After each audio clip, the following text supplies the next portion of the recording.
এক একটা নারীকে আল্লাহ তাআলা এক একটা ফ্যামিলির ম্যানেজিং ডাইরেক্টর বানিয়ে দিয়েছে।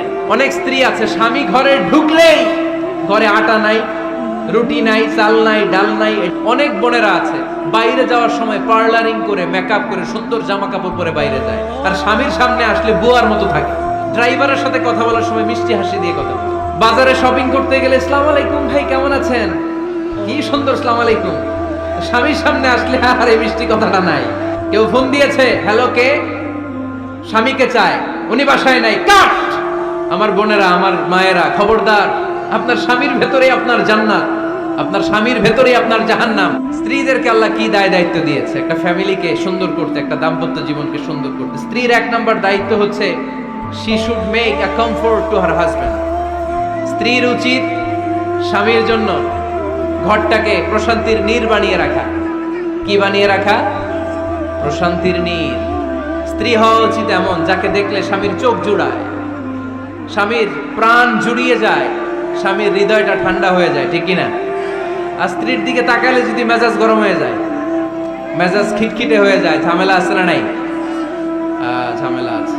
এজন্য মেহেরবানি করে আমাদের বোনরা যারা এমন কোনো কাজ করবেন না যেটা স্বামীর মেজাজকে খিটখিটে করে দেয়, কারণ আল্লাহ তাআলা আপনাদেরকে তৈরি করেছে লিতাসকুনু ইলাইহা, স্বামী আপনার কাছে গেলেই যেন তার হৃদয়টা প্রশান্ত হয়ে যায়, ঠিক কি না? অনেক স্ত্রী আছে না জেনে না বুঝে স্বামীর সাথে এমন খিটখিটে মেজাজ দেখায় যেটা স্বামীর জন্য মেনে নেওয়া কষ্টকর। স্বামীর জন্য একটা ত্রাস হয়ে দাঁড়ায় স্ত্রী, ত্রাস। অনেক স্বামী আছে স্ত্রীর এরকম আচরণের কারণে, অতিরিক্ত প্রেসার ক্রিয়েট করার কারণে স্ত্রীদেরকে ভয় পায়। এজন্য বোনদেরকে বলবো লিতাসকুনু ইলাইহা, এমন ভাবে আপনি আপনার স্বামীর সামনে নিজেকে প্রেজেন্ট করেন যাকে আপনাকে দেখলে আপনার স্বামীর চোখ জুড়িয়ে যায়, হৃদয়টা প্রশান্ত হয়ে যায়, আপনাকে দেখলেই আপনাকে ভালোবাসতে মনে চায়, ঠিক কিনা? এজন্য রব্বুল আলামিন বলেন আমি নারীদেরকে তৈরি করেছি লিতাসকুনু ইলাইহা, যেন পুরুষেরা স্ত্রীদের সংস্পর্শ যখন পায় পুরুষদের হৃদয়টারে প্রশান্ত করে দেয়। কে?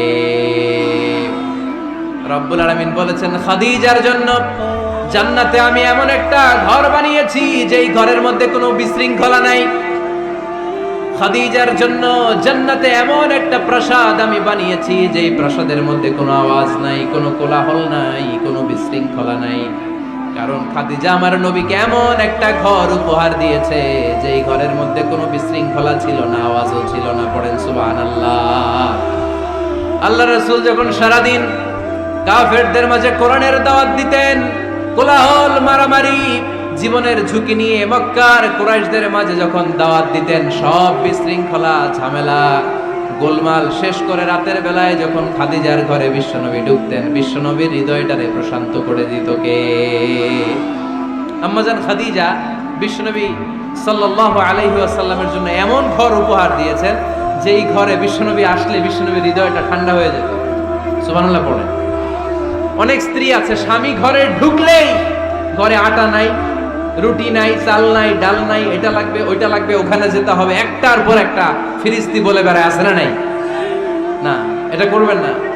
আপনার কি লাগবে এই সব দায়িত্ব আল্লাহ তাআলা স্বামীকে দিয়েছে, স্বামীকে জানাবেন, তবে ধীরে সুস্থে, ধীরে সুস্থে স্বামীর জন্য ঘরটাকে এমন করে রাখতে হবে যেন ঘরে ঢুকলেই স্বামীর হৃদয়টারে প্রশান্ত করে দেয় কে? এক একটা নারীকে আল্লাহ তাআলা এক একটা ফ্যামিলির ম্যানেজিং ডাইরেক্টর বানিয়ে দিয়েছে। অনেক স্ত্রী আছে স্বামী ঘরে ঢুকলেই ঘরে আটা নাই, রুটি নাই, চাল নাই, ডাল নাই। অনেক বোনেরা আছে